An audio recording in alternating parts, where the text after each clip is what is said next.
Javed Moore can't talk without a computer, and he can't control any part of his body below his neck.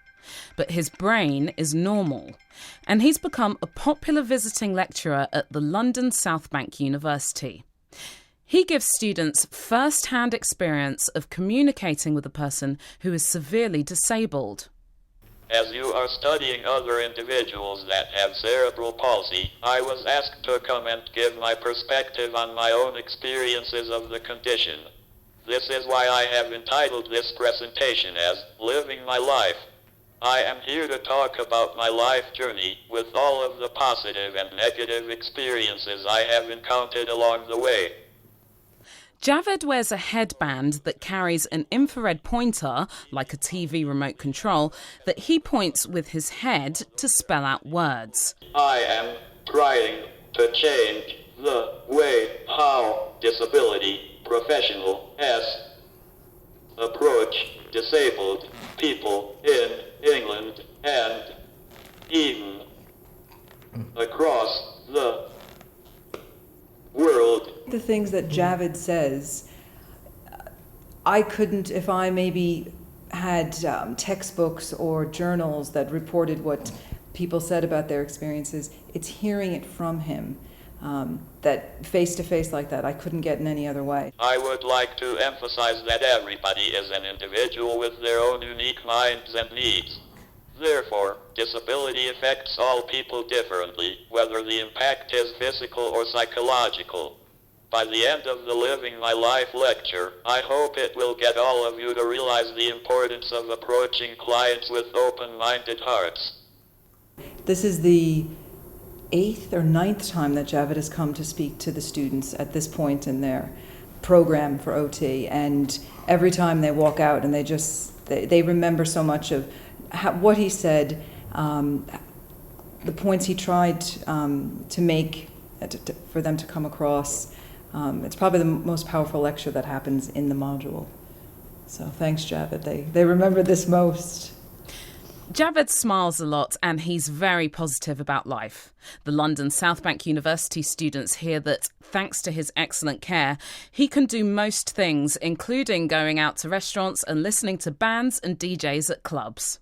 Going to concerts and out in general has led me to have many opportunities for meeting various celebrities. I have met one of the unmistakable Radio 1 presenters, Trevor Nelson.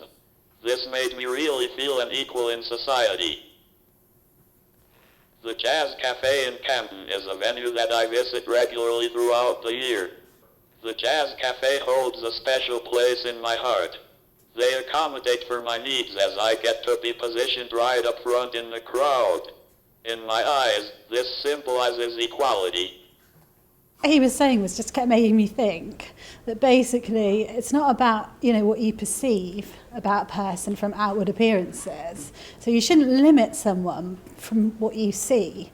You should always keep in mind that they may be capable of so much more than you could possibly imagine. You have to really get to know your clients. You have to get to know the individual, because that's, Javed's an individual just like I'm an individual.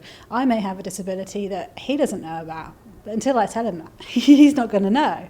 And he may be capable of a load more than I know, and until I get to know him, I won't know that.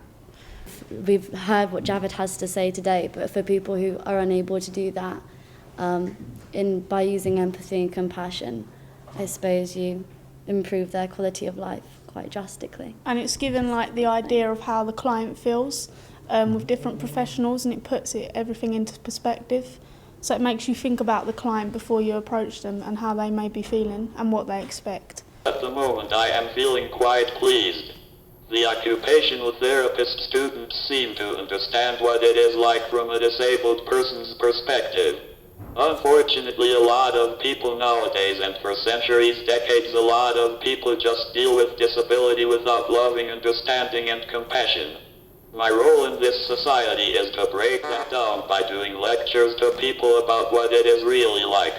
And the occupational therapy students, I know they are going to remember the concepts I taught them about when they deal with occupational therapy job, either to order equipment like beds, wheelchairs and hoists, to most importantly, deal with disabled people emotionally. Every clinical profession does looking after the client, they should look at it in a more collaborative approach to the care, especially if the client is able to express their feelings and interests. Definitely approaching this care in a more collaborative manner, you could get so much more from it. Everything he's doing, going into schools and actually encouraging younger children to achieve their potential in education is just amazing. If you were to meet a young man in your position about to go off to university with similar needs to you, what piece of advice might you give him or his family to maybe ensure that getting that degree or staying in university might be more feasible? Well, coincidentally, I met a secondary school teacher earlier this year whose brother is going through the same experiences as I went through. My advice would be to all students with special needs is to try to express themselves about their needs, because a lot of disability professionals, I find a lot of them are unfortunately ignorant. Certainly when I was going to university, these professionals refused to work together to listen to me, and they failed me. So my advice would be to try to communicate effectively about professionals meeting their needs.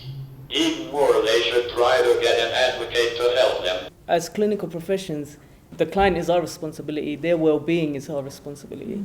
So what their wishes and interests are, we should definitely put it into our care plan, our interventions, and not purely be on a medical, approaching a medical model kind of basis, but more client-centered. Friendship is a major part of my development.